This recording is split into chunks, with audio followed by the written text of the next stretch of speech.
Property విషయంలో confusion గా ఉన్నారా? గేటెడ్ కమ్యూనిటీలో ఫ్లాట్ తీసుకోవాలా లేదా విల్లా తీసుకోవాలా? మన పిల్లల భవిష్యత్ కోసం ఓపెన్ ఫ్లాట్ తీసుకోవాలా? మన హైదరాబాద్ లో ఏ లొకేషన్ లో కొంటే మంచి అప్రిసియేషన్ వస్తుంది? మరి నమ్మకమైన ప్రాపర్టీ కొనాలంటే నమ్మకమైన గైడ్ కావాలి కదా. ప్రాపర్టీ అడ్వైజర్ కోసం సంప్రదించండి వరాహస్వామి ప్రాపర్టీ గూగులర్. కాంటాక్ట్ 7207218485. నేను డాక్టర్ శ్రీధర్ 9295909819. ఇప్పుడు మనము శని వక్రగతి గురించి మనం సశాస్త్రీయమైనటువంటి విధానంలో తెలుసుకునేటువంటి ప్రయత్నం చేద్దాము.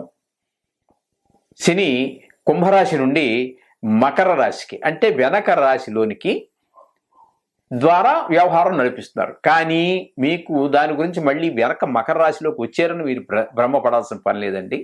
ఆయన కుంభంలోనే ఉంటారు. అంటే వ్యవహార దృష్టి మాత్రం వెనకాల ఉన్నటువంటి మకర రాశిలోనికి వస్తోంది. అక్కడి నుంచి ఆయన వ్యవహారాలన్నీ నడిపిస్తూ ఉన్నారు. ఇప్పుడు మనకి ఇది అయిపోయినటువంటి నిజానికి జూన్ 30వ తారీఖున ఆయన ప్రవేశం జరిగింది. అప్పుడే 3-4 రోజులు గడిచిపోయింది. కానీ నేను నిజానికి ఈ వీడియో చేయాలనుకోలేదు.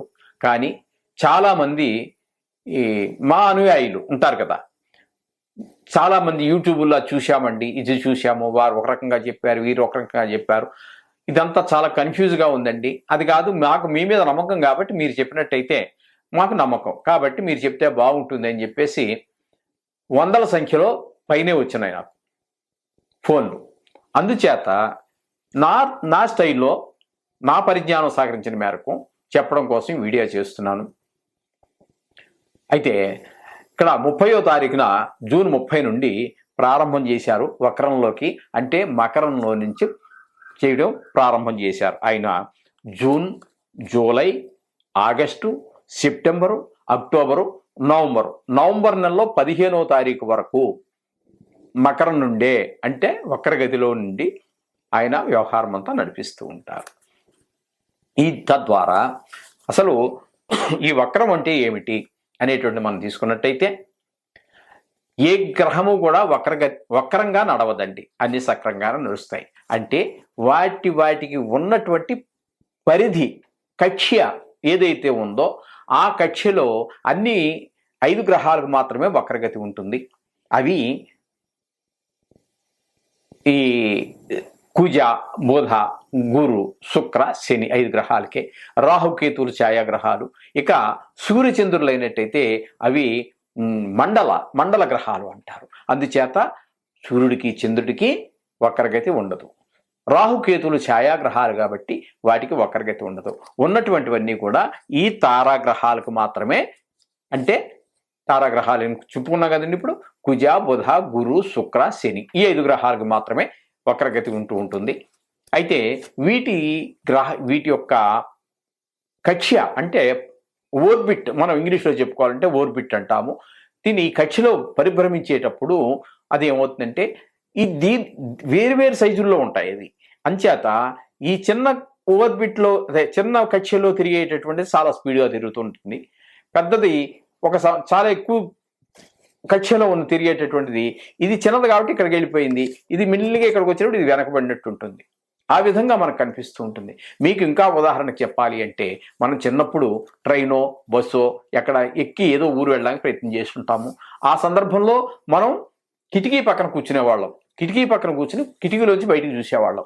ఆ బయటికి చూసినప్పుడు మన చిన్నపిల్లవాళ్ళం కదా, మనకి అంత దృష్టి ఉండదు. వాటిని అలా చూస్తూ ఉంటే ఆ పొలాలు, ఆ చెట్లు, ఆ టెలిఫోన్ తీగలు, ఆ కరెంటు స్తంభాలు, ఆ కొండలు, గుట్టలు ఇవన్నీ కూడా వెనక్కి వెళ్ళిపోతున్నట్టుగా మనకి గోచరిస్తుంది. కానీ అవి ఎక్కడికి కథలు అక్కడే ఉంటాయి. మనం జరిగేది ఏంటంటే మనం ముందుకు జరుగుతున్నాం ట్రైన్లోనో బస్సులోనో, అవి వెనక్కి వెళ్ళినట్టుగా మనకి భ్రాంతి అంతే. ఇది కూడా ఈ వక్రగతి అనేది కూడా అంతే. ఏ గ్రహమో వెనక్కి తిరగటం ముందుకు తిరగటం అని ఉండదు. ఇకపోతే కొన్ని గ్రహాలకి అతిచారం అని కుజుడు లాంటి కుజ గ్రహానికి సంబంధించి కొన్ని సందర్భాల్లో స్తంభన అని ఉంటూ ఉంటాయి. దాని గురించి ఇప్పుడు అక్కర్లేదు. మనం వక్రగతి గురించి చెప్పుకుంటున్నాము కాబట్టి ఇప్పుడు శనీశ్వరుని యొక్క వక్రగతి గురించి మనం చెప్పుకుంటున్నాం. ఆయన కుంభం నుంచి మకరంలోనికి వక్రగతి ద్వారా ఇప్పుడు మనం చెప్పుకున్నటువంటి సుమారుగా 140 రోజులు జరుగుతోంది. ఈ 40 రోజులు, ఈ 140 రోజుల్లో ఏ ఏ రాశుల వాళ్ళకి ఏ ఏ ఫలితాలు ఇస్తాడు అనేటటువంటిది మనం తెలుసుకునేటువంటి ప్రయత్నం చేద్దాం. తులారాశి వారికి అర్ధాష్టమ శని అంటారు. తులారాశికి మకర రాశి 4వ స్థానం అవుతోంది. 4లో సంచారం చేస్తున్నాడు కాబట్టి దీన్ని అర్ధాష్టమ శని అని అంటారు.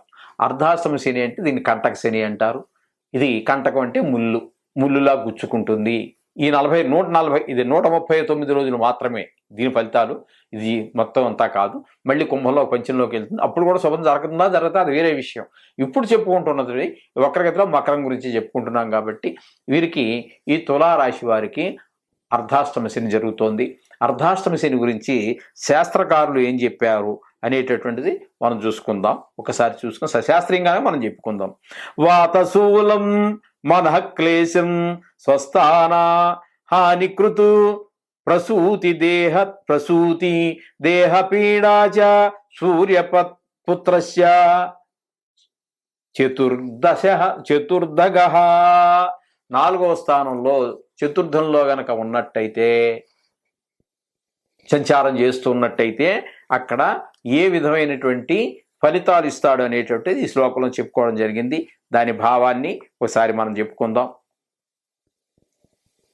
శరీరానికి వాత రోగాలు, ఈ 139 రోజుల ఫలితాలు అంటే వాత రోగాలు, మనస్తాపం, భయం, స్థాన చలనం, శరీరం అనారోగ్యం, వివిధ రూపాల్లో కష్టాలు ప్రాప్తించడం మొదలైనటువంటి అశుభ ఫలితాలన్నీ కూడా ఈ యొక్క తులారాశి వారికి వచ్చేటువంటి అవకాశం ఉన్నది. అందుచేత పరిష్కారంగా మనం చెప్పుకుంటున్నట్టుగానే నవగ్రహ మంత్రాల్లో బీజాక్షరాలు కావచ్చు, లేదా అక్కడ శ్లోకాలు ఉంటాయండి. మీరు నవగ్రహాల దగ్గరికి వెళ్తే ఉంటాయి. లేదు మీ దగ్గర ఏదైనా పంచాంగం కొనే అలవాటు ఉన్నట్టయితే పంచాంగంలో ముందుంటాయి. లేదు ఈ రోజుల్లో అందరూ కూడా స్మార్ట్ ఫోన్ ఉపయోగిస్తున్నారు. మీరు అందులో కూడా నవగ్రహ శ్లోకాలు అని కొట్టినట్టయితే నవగ్రహ సంబంధించినటువంటి శ్లోకాలు వస్తాయి. అందులో శనీశ్వరు 9 చదువుకోండి. రోజు కూడా శుభ ఫలితాలు ఇచ్చే గ్రహాలను వదిలిపెట్టవద్దు, అశుభ ఫలితాలు ఇచ్చాయని చెప్పేసి వాటిని పట్టుకోనివద్దు. మొత్తం అందరినీ పట్టుకునే ఉండండి. ఎందుకంటే మీకు సుఫలితాలు ఇచ్చే మరింత ద్విగుణీకృతమైనటువంటి రెట్టింపు సుఫలితాలు ఇస్తాయి, అశుభ ఫలితాలు ఇచ్చేటటువంటి శాంతిస్తాయి. కాబట్టి మనకు అన్ని శుభాలు జరగడానికి అవకాశం ఉంటుంది. చాలా రకాల శ్లోకాలు ఉన్నాయి, చాలా దేవుళ్ళు ఉన్నారు. ఎంతమంది ఉన్నప్పటికీ కూడా శాస్త్రం చెప్పింది ఏంటంటే ఏకో విష్ణు మహద్భూతం పృథుగ్భూత అని అనేకశః. విష్ణు అనేటటువంటి వాడు ఒకడే, కానీ ఆయా అవసరాలను బట్టి ఆయా ప్రదేశాలలో ఆయా అవతారాలు ఇచ్చాడు. మూల పదార్థం దగ్గరికి వెళ్ళినట్టయితే విష్ణువు ఒక్కడే. కాబట్టి ఎవరిని ఏది చదువుకున్నా తప్పు ఏమీ లేదండి. కానీ నవగ్రహాలు డైరెక్ట్గా మనకు ఉన్నాయి కాబట్టి అన్నీ మీరు చదవడం, కంఠస్థం చేయడం కష్టం అవుతుంది. కొత్త నేర్చుకోవడం కష్టం అవుతుంది. కొంతమందికి నోరు తిరగడం కూడా కష్టం అవుతుంది. ఎక్కువ ఎందుకంటే మన మంత్రాలన్నీ సంస్కృతంలో ఉంటాయి కాబట్టి. అందుచేత నవగ్రహ మంత్రాలు చేసుకోండి. అలాగే ఈ ఏళ్ళనాటి శని గురించి మనకిప్పుడు అర్ధాష్టమ శని జరుగుతోంది కాబట్టి శనికి సంబంధించి శని త్రయోదశి లాంటిది వస్తే తప్పకుండా చేసుకోండి. అంతా శుభం జరుగుతుంది. శుభం భూయాత్. జాతకం రాయించుకోవచ్చు. పరిహారాలు కూడా మీరే చేయండి అంటే కూడా మా దగ్గర రోజు జరుగుతూనే ఉన్నాయి పరిహారాలు. చాలా మంచి మంచి నిష్ణాతులైనటువంటి పండితులు ఉన్నారు. వారందరి చేత చక్కగా మీకు హైదరాబాద్లో ఉంటే వచ్చి చేసుకోవచ్చు. లేదు దూర ప్రాంతాల్లో ఉన్నారు, లేదా వేరే రాష్ట్రాల్లో ఉన్నారు, లేదా వేరే దేశాల్లో ఉన్నారు, మేము లైవ్ అంతా చూపిస్తూనే ఉన్నాము. చక్కగా అన్ని మీరు చెప్పాల్సిన సంకల్పంలో మీరు చెప్పాల్సింది కూడా మీ చేత చెప్పిస్తాము. అప్రసాదం మీకు బై పోస్ట్ ద్వారా మేము పంపిస్తాము. ఈ విధమైనటువంటి సౌకర్యాలు కూడా మా దగ్గర ఉన్నాయి. వాటిని అవసరమైన వారు వినియోగించుకోవచ్చును. మీకు ఈ వీడియో నచ్చితే సబ్స్క్రైబ్ చేయండి. శుభం భూయాత్.